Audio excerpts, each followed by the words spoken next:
Good evening people, जय हिंद everyone. Welcome to Defence Panacea again. मैं आप सबका डिफेंस पेनिशिया में दोबारा स्वागत करता हूं। जैसा कि हम सब जानते हैं, हम बहुत नज़दीक हैं दिवाली के शुभ अवसर पर, जो कि 20 ऑफ अक्टूबर को हम सेलिब्रेट करने जा रहे हैं।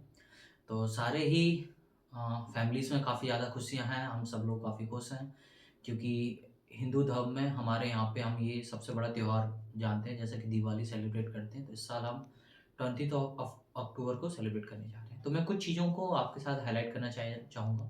जैसे कि एग्ज़ाम्स भी नियर हैं, स्पेशली मैं बात करूँ board examination of 10th class and 12th class. तो वो बच्चे भी काफ़ी प्रिपेयर कर रहे हैं।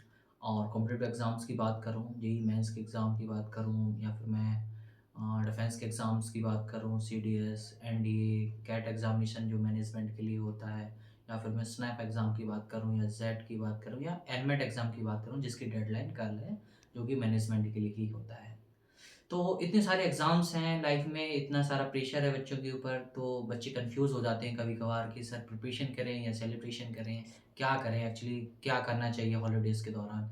तो मैं यही बोलना चाहूँगा अपने एक्सपीरियंस से कि हाँ, एग्ज़ाम्स हैं, सब कुछ है, but at the same time आपको अपने फैमिलीज़ को भी टाइम देना है, आपको अपना घर भी देखना है कि क्या आप अपने पेरेंट्स की किस तरीके से हेल्प कर सकते हैं और कैसे कंट्रीब्यूट कर सकते हैं अपने द्वारा। आप अपना घर पे लक्ष्मी पूजन अच्छे से करें, वेलकम करें गॉडेस लक्ष्मी जी का, और खुशियाँ बाँटें। स्पेशली लोग बहुत प्रेशराइज़ हैं सक्सेस को लेके, बहुत ज़्यादा कन्फ्यूज़ हैं एक दूसरे को ये कंपैरिज़न करके कि उसका बच्चा ये कर गया, इसका बच्चा ये कर गया, उसने आईआईटी क्रैक कर लिया, इसने एनआईटी क्रैक कर लिया, इसने नीट कर लिया, इसने वो कर लिया।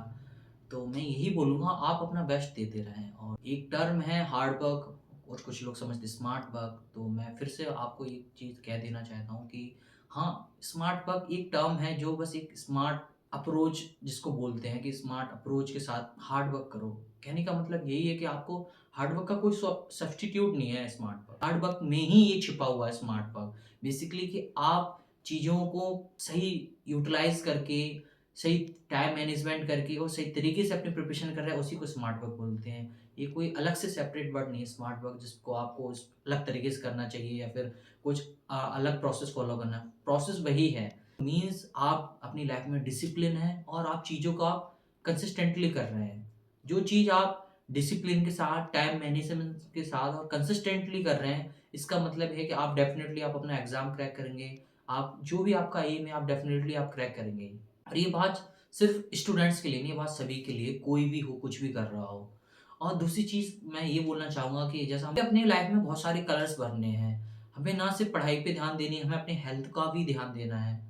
हमें हॉबीज़ भी डेवलप करनी है, हमें अपनी कम्युनिकेशन स्किल्स को भी इम्प्रूव करना है, हमें अपनी लाइफ़ में पॉज़िटिविटी भी रखनी है, और हमें खुद को भी डेली मोटिवेट रखना है, खुद को अच्छा फ़ील कराना। कभी आप अपने आप को नेगेटिव फ़ील ना कराएँ। आप कभी आपको ऐसा नहीं लगना चाहिए कि मेरे से नहीं हो पाएगा। जब भी आपको ऐसा लग रहा है किसी भी प्रिपरेशन के दौरान कि मेरे से नहीं हो पाएगा, तो प्लीज़ मेक श्योर आप खुद को ये कॉन्फिडेंस दें खुद से कि मेरे से ही होगा ये, मुझसे नहीं होगा तो किसी से नहीं होगा।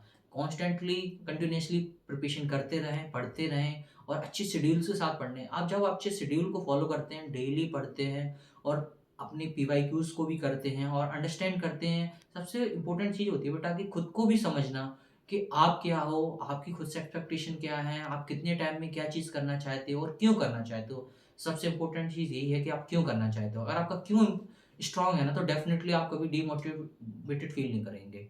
ठीक है? और लास्ट में यही बोलूँगा मैं कैट एस्पिरेंट के लिए, स्पेशली जिनका एग्ज़ाम 30th ऑफ नवंबर को है, प्लीज़ आप घबराएँ नहीं। एलआर में, क्वांट में, और जो भी रिमेनिंग सेक्शन है वीआरसी में, उसमें भी अच्छा करते रहें। 3 ही सेक्शंस होते हैं, 66 क्वेश्चंस होते हैं उस एग्ज़ामिनेशन में। और अपना नया आईआईएम भी आ चुका है जिसका नाम आईआईएम गुवाहाटी है। 21 ऑलरेडी हमारे पास थे, आ चुका है। तो अच्छी अपॉर्च्युनिटीज़ है, सारे प्रिपेयर करें। थैंक यू, जय हिंद एवरीवन।